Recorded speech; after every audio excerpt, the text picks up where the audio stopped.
Growing up in the US, I was always led to believe that America is the land of the free. And for a while, I believed it until I went to Europe for the first time. And especially after living in Europe, living in the Netherlands for 14 months, I finally realized that America is not the land of the free. You see, in America, you have a different kind of freedom than you do in Europe. In America, you have the freedom to do things. You have the freedom to buy and own a gun, and evidently to use it to kill multiple people. But I digress. You have the freedom to go to the grocery store and choose between 50 different types of type 2 diabetes in the cereal section. I mean, that's kind of it. I can't really think of any other freedoms that you have in the US that you don't have in Europe.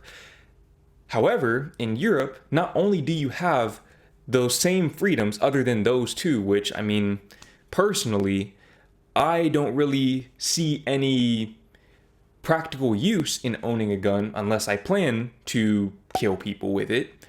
And I also don't see the use in consuming all of these different options of food, which are all equally bad for me.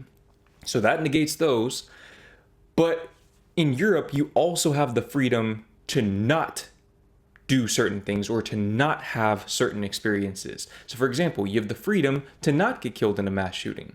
You have the freedom to not need a car. You have the freedom to not get type 2 diabetes because you've consumed all of this high fructose corn syrup throughout your lifetime. You have the freedom to not accumulate hundreds of thousands of dollars in medical debt or student loan debt. In other words, I'm saying all this to say that Europe is actually the land of the free. And evidently, Adam Crompton here agrees, because in this video, I will be reacting to a video from him about how he thought he was free in America until he lived in Europe. So without further ado, let's go ahead and get into this reaction. Here's a good example of one of the biggest differences I've noticed from living in Austria and in Germany versus, let's say, in California, in Arizona, and in the States. People don't have any time in a lot of other places. Let's say America, let's say some places in Asia, like I just saw. They don't have the time and the energy to be out and about and enjoying the great outdoors. You see, now I don't know exactly where he's filming this video, but based on what he said about Austria and the background with those snow-capped mountains, I'm just going to assume this is Austria somewhere. A lot of people, for whatever reason, think that America is also the best place for nature. And I'm getting completely off topic here, but one of the biggest rebuttals when I say that Europe is better than the US is this idea that Europe doesn't have the same quality of unadulterated nature that Americans have access to. But I mean, this right here looks pretty good. I don't know. The Alps look pretty good. This forest looks pretty good. I don't see any other people. Seems like you can find places to be alone and just enjoy the earth. But I digress. The world around them. And I always found it so sad because, for example, in Northern California, the nature's so beautiful. It's really stunning. And I'd say as well in Arizona, but especially Northern Arizona. Super beautiful, super stunning, really epic. And people are so exhausted, dead tired, and just don't have enough time. Because what they say is the 9 to 5 and the 40-hour work week, that's actually like, you throw in commute time, you throw in everything else that life involves, you're on the hook for at least 50, 60, 70 hours a week. I never actually thought about that, but that's very, very true. Because even when you look at commute times, aside from the fact that things in the US tend to be further apart, it's how you commute places that makes a really big difference as well. So if you commute via public transit, like a lot of people do in European countries and cities, you're not really actively commuting. You might be on your phone, you might be reading a book, you might even be taking a nap. Versus driving in rush hour traffic, especially in a place like California, That's a very actively involved process, and it's not uncommon for people to spend up to 3 hours a day in traffic in places like that.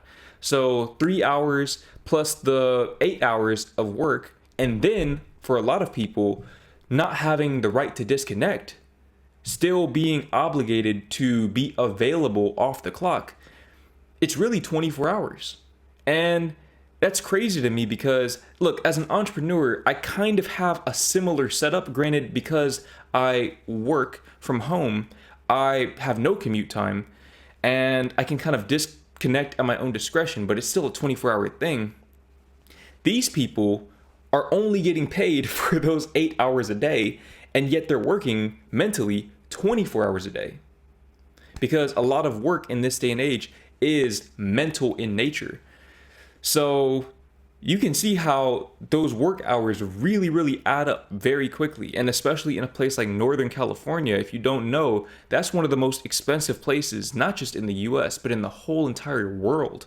I mean, a place like San Francisco, you're not getting an apartment for under $2,500 a month.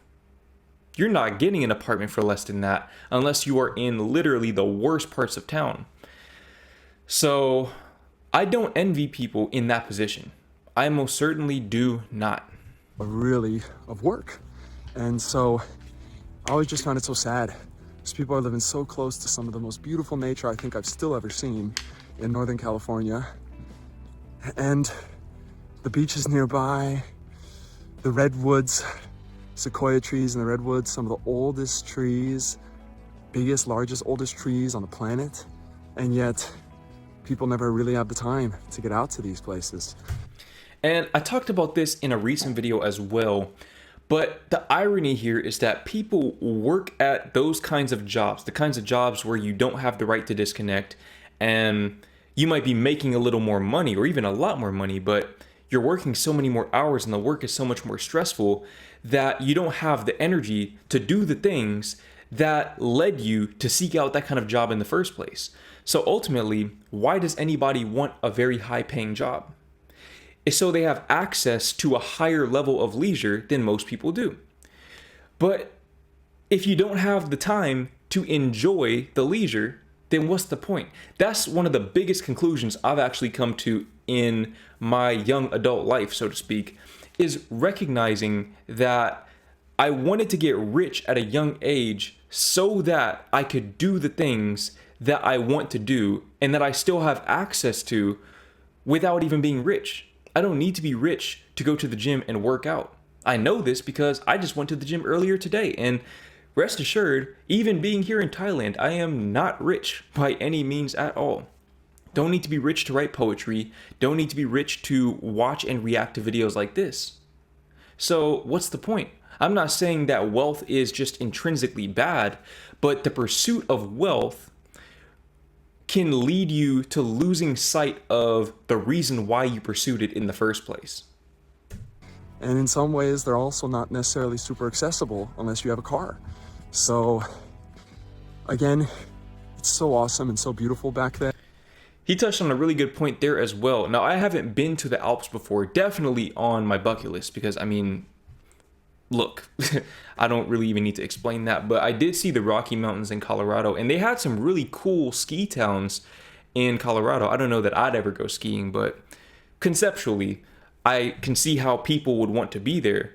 But unlike in the Alps, in a place like Switzerland, where you have a rail line that connects these ski towns, you can't get from one ski town to the next without a car in Colorado. And that's pretty much, to my knowledge, the pinnacle of access to skiing and snow sports, etc. in the US. So he touched on a really, really good point there. It really excludes a lot of people from having that accessibility. Don't get me wrong, but one of the things I love about being here in Europe is that people actually have the time, and it's better work-life balance, and people have an understanding for, there's this idea in economics, right? Diminishing returns, diminishing marginal returns. The more you do of the same thing, it has less and less benefits, returns, or profit for you. And the more and more time working, it really doesn't necessarily have so much of a big benefit for you. Another big conclusion I came to actually a few years ago. I remember talking about this with my therapist back then, but I almost feel like in order to become exceedingly wealthy, in order to become part of the 1%, you have to be driven by lack. And the greatest irony of this is that the people who achieve the most externally often achieve the least internally. They're public successes, but private failures. That right there really shifted my paradigm. Me realizing that shifted my paradigm again on the notion of what it means to actually be wealthy. Because I saw a lot of people in the Netherlands, and maybe they didn't even know it themselves, but they may not have been materially wealthy, but they are living wealthy lives because they're doing the things that they want to do at their own discretion. That's the whole point of wealth, again. And that's one of the other reasons why I love living in Europe. So beautiful here. You can just hang out on the bench. I definitely want to visit wherever he is in that video. Again, I'm assuming that's maybe the Alps, but I agree wholeheartedly with everything he says there. And I'm in a very, very fortunate position to be able to make money wherever I am, but a lot of Americans do not have that privilege. A lot of Americans don't get to work from home. They have to commute to and from the office, and they can only do that with their car, and they have to work at that job in order to pay off the $70,000 or $80,000 in student loans they accumulated just so they could get the job to pay off the debt. Just doesn't make sense to me.